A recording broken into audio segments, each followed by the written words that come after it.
Esse podcast é um oferecimento da ConnectWay, uma empresa que há 20 anos distribui tecnologias e soluções Huawei no Brasil.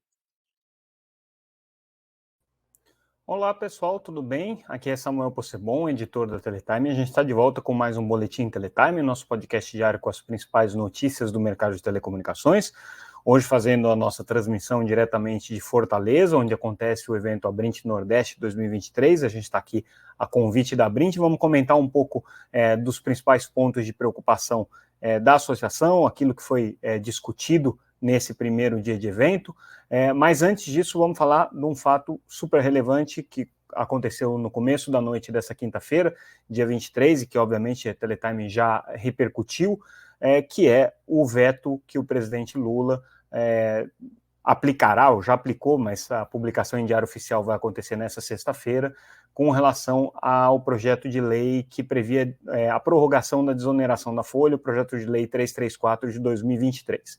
O presidente Lula, seguindo a orientação do Ministério da Fazenda, vetou integralmente o projeto que previa a prorrogação da desoneração na folha, uma medida que foi tomada ainda no governo Bolsonaro, no período da pandemia, sobre 17 setores da economia, entre eles dois setores que estão diretamente relacionados ao mundo das telecomunicações, o setor de comunicações e também de call centers, até 2027. Era uma bandeira que muitas entidades do setor levantaram, entidades do setor de TICs, mas especialmente a FENINFRA, que é a federação que reúne as empresas instaladoras e que fazem manutenção das redes de telecomunicações, e também as empresas de call center. A FENINFRA tem no rol aí de empresas representadas por ela nada menos do que 2,5 milhões de colaboradores diretos e indiretos. E o ponto que a FENINFRA traz é o risco iminente e agora real de que haja um problema de demissões em massa no setor de telecomunicações, no setor principalmente de prestação de serviços para instalação e manutenção de redes e também de call center, por conta do fim desse benefício da desoneração. Do ponto de vista do governo, o que pesa em favor do veto é o fato de que o governo não tem hoje condições de manter um subsídio que é considerado pelo Ministério da Fazenda grande e pesado, da ordem de 18 bilhões de reais ao ano, para conceder esse benefício para alguns setores da economia que estão sendo diretamente afetados pela desoneração, que foram beneficiados pela desoneração. Mas do ponto de vista das empresas que atuam nesses segmentos beneficiados, a quantidade de empregos gerados de longe compensa aquilo que deixa de ser recolhido em impostos. Então, é aquele eterno dilema de questões relacionadas à tributação. Tributar menos e conseguir recolher sobre uma base maior, ou tributar mais e não deixar a base de receitas e fatos geradores aí da arrecadação crescerem. O governo Lula, pelo visto, não foi sensível, inclusive aos pleitos dos sindicatos que estavam aqui ao lado da FENINFRA, que fizeram campanha juntamente, e agora tudo vai depender da situação no Congresso, né? Certamente vai haver um trabalho grande de lobby para que haja a derrubada desses vetos que foram colocados pelo presidente. Se esses vetos forem derrubados, o presidente vai sofrer uma derrota muito grande, porque não só é uma derrota da sua área econômica, como é uma derrota no Congresso, né? Mas, de qualquer maneira, fica-se entre essa situação, né? Você ter um veto que permita que as contas públicas não precisam ser tão oneradas assim com os subsídios que estão sendo colocados ou com a perda de arrecadação que está sendo concedida para esses setores, e de outro lado o risco grande de desempregos que você tem e também de revisão de investimentos, né? Muitas empresas que tinham planejamentos aí de investimento, de contratação de mais pessoal, pode ser que agora nessa situação revejam esses planos. Esse é o alerta que a FENINFRA faz. A gente sabe que é uma pauta super relevante para o setor de telecomunicações, então vamos acompanhar o desenrolar dessa decisão aí do presidente e do Ministério da Fazenda de vetar a projeto de lei da desoneração.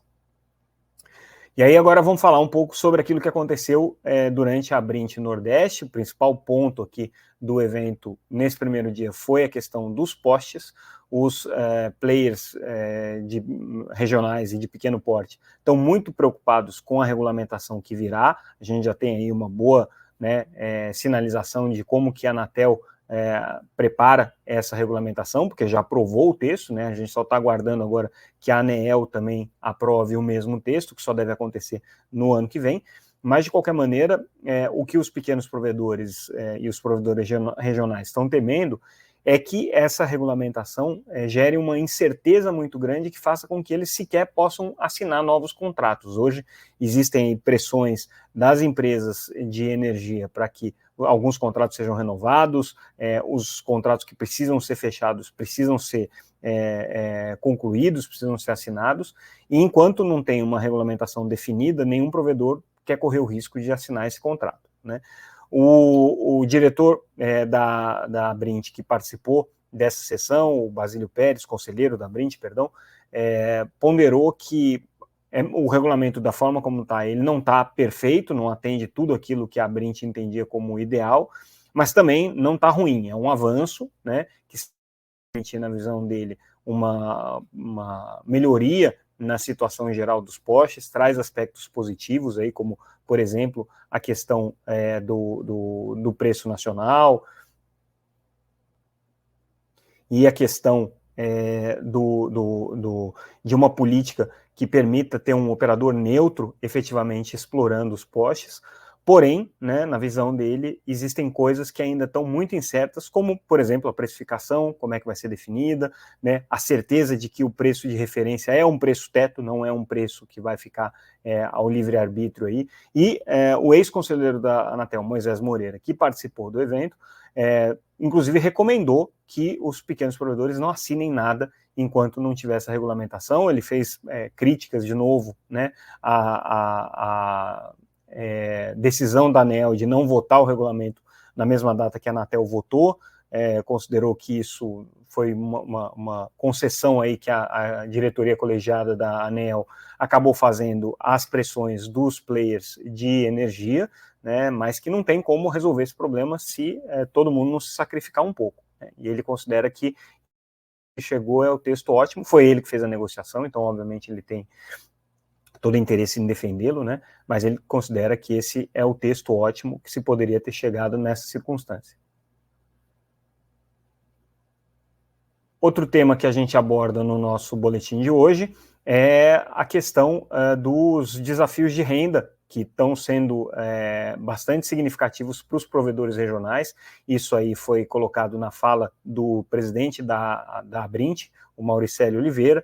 Ele considera que hoje existe sim uma dificuldade mais desafiadora para os provedores, muitos deles passando por períodos de consolidação, outros acabando sendo subjugados, aí saindo do mercado. Então, deu para sentir na fala dele que existe hoje um clima um pouco mais apreensivo entre os pequenos provedores com relação ao futuro do mercado. Isso o Mauricélio acabou transparecendo no tom do seu discurso e nas palavras que ele acabou usando, dá a entender que existe sim uma pressão muito grande, né, do mercado por encontrar alternativas de crescimento e por resolver os problemas. Então, esse mercado de pequenos provedores hoje está mais desafiado do que já foi em outros anos, né? Mas ele considera que existem aí avanços importantes que estão sendo obtidos do ponto de vista institucional, e elenca aí entre as questões que precisam ser colocadas a questão da essencialidade do setor de telecomunicações, dos ISPs,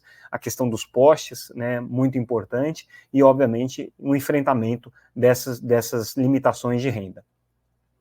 As questões tanto de postes quanto de perspectivas de crescimento do mercado, aliás, vão ser discutidas no Teletime Tech, que a gente organiza no próximo dia 28 em São Paulo. Então aqui um pequeno parênteses, uma propaganda do nosso evento, mas que está absolutamente em linha com essas preocupações dos pequenos provedores, que também são preocupações de grandes operadores hoje de banda larga, sobre se o crescimento que se espera aí do mercado de banda larga por fibra vai acontecer, se a questão dos postes vai se resolver com esse modelo que está sendo colocado e qual que é a viabilidade econômica para isso. Então a gente vai ter uma discussão especialmente sobre esse tema, e o Teletime Tech vai falar também sobre a expansão das redes de 5G e como que pode se preparar a infraestrutura no Brasil para receber esse 5G. Vamos conversar também sobre questões de investimento, sobre usos de redes neutras, sobre a visão dos clientes das redes neutras. Então tem muita coisa legal que vai acontecer no evento. Ele tem a programação já disponível aqui na matéria que a gente publicou no site, e também, né, entrando no próprio site do evento, tem lá a programação completa e as condições para inscrição. Um tema importante que a gente vai, de alguma maneira, tocar no Teletime Tech, mas aí objeto de uma matéria que a gente fez, a área técnica da Anatel está sendo requisitada pelo conselheiro Alexandre Freire, que vai fazer a revisão do regulamento de segurança cibernética, para que preparem um estudo, né, uma análise de como que as operadoras de telecomunicações estão utilizando hoje a infraestrutura de data centers e de cloud computing, e de que maneira que isso dialoga com o regulamento de cibersegurança. A preocupação dele é entender um pouco mais qual a importância hoje dos data centers e da computação em nuvem, principalmente a computação em nuvem nas bordas das redes de 5G, para o funcionamento do sistema de telecomunicações, e qual que é o alcance que essa infraestrutura de servidores tem hoje no mercado brasileiro. Então, vai ser possivelmente o primeiro estudo aí que a Anatel vai fazer nessa área de cloud e de edge computing, e esses subsídios aí, esses dados que forem levantados, vão servir para atualização do regulamento de segurança cibernética, que é uma preocupação hoje do Conselho da Anatel, está sendo discutido, e o relator é o conselheiro Alexandre Freire, da Anatel. A gente faz uma entrevista também com o Márcio de Jesus, que é vice-presidente responsável pelos produtos de B2C, Algar. Ele comenta um pouco sobre a expansão do 5G. A Algar anunciou que pretende estar até o final do ano em 32 cidades, das 84 cidades que eles cobrem ao todo com 5G. Isso aí representa 50% da população coberta, né? E a gente questionou muito ele sobre de onde está vindo, né, os ganhos, os benefícios da implementação do 5G. E a fórmula é a mesma das outras operadoras, ou seja, o 5G hoje traz uma otimização dos investimentos, no sentido de que o custo por megabyte é muito menor. O 5G induz os usuários a utilizarem mais a rede porque a experiência é melhor, né? E o 5G, nesse momento, né, ele acaba fazendo com que os serviços de telecomunicações possam ser melhor aproveitados pelos usuários, né? A infraestrutura possa ser melhor aproveitada pelo usuário, e com isso, né, se você não tem um ganho direto, você acaba tendo um ganho, um benefício indireto. Então é aí que vem a monetização do 5G na visão da Algar, que pretende aí agora avaliar com um pouco mais de prudência como é que vai ser o ritmo de expansão, né? E não tem nenhum plano para a FWA, apesar de ser o maior player hoje em frequências de 26 GHz. A Algar comprou, né, uma enormidade de espectro no leilão do 5G na faixa de 26, mas por enquanto não tem planos de utilizar isso, e acha que, dada a penetração da fibra na rede deles, não faria sentido nesse momento. Outra notícia importante, falando aí da agenda verde, da agenda ESG, a Ericsson, a exemplo do que fez a Telefônica recentemente, também emitindo Green Bonds aqui, no valor de 500 milhões de euros, recursos esses que vão ser investidos em pesquisa e em soluções que tenham como foco a eficiência energética, sustentabilidade energética. E aí, só para fazer um registro, que ontem a gente acabou passando batido nessa notícia aqui, eu acabei não publicando, mas a Aloha, unificando aí 8 das suas marcas, né, dos diferentes provedores, para utilizar apenas uma marca que vai ser o Giga+, que eles vão usar tanto para o mercado B2C quanto B2B, e também vão manter a marca Wire para alguns serviços que ainda vão ser prestados com foco na expansão e no crescimento. São várias marcas que, ao longo do tempo, a Aloha acabou adquirindo, né, pelo processo de consolidação, e o mais interessante é que eles preveem até 2025 dobrar de tamanho em termos de base de assinantes. Hoje eles estão com 1,5 milhão, eles querem estar com o dobro disso, né, crescendo muito em EBITDA também. Então esses foram aí os dados apresentados pela Giga quando anunciou aí a sua nova marca, a sua nova estratégia. E com isso, a gente conclui o nosso boletim de hoje. Agradeço mais uma vez a audiência de vocês. Nessa sexta-feira, como sempre, a gente não terá o nosso boletim a não ser que aconteça algum fato extraordinário, mas segunda-feira a gente volta com o que de mais importante aconteceu nessa sexta, eventualmente no final de semana, e aí a preparação já da agenda semana que vem. Lembrando, semana que vem, Teletime tem o Teletime Tech no dia 28 e o Telecom ESG, que acontece no dia 29, dois eventos que fecham aí o ano e a programação da Teletime. Quem quer acompanhar as tendências no mercado de redes e de infraestrutura, vai no Teletime Tech. Quem quer acompanhar as tendências no mercado de sustentabilidade, inclusão, governança corporativa e toda a agenda ESG dentro do setor de telecom, vai no Telecom ESG, que vai acontecer ambos em São Paulo, ambos no WTC Event Center. As informações estão lá no site www.teletime.com.br. Confiram a programação, como se inscrever, e aí a gente comemora aí esse final de ano tão puxado com esses dois últimos eventos da Teletime. Mais uma vez, agradeço a audiência de vocês. Ficamos por aqui. Amanhã a gente volta. Tchau, tchau, pessoal. Aliás, segunda a gente volta. Tchau, tchau.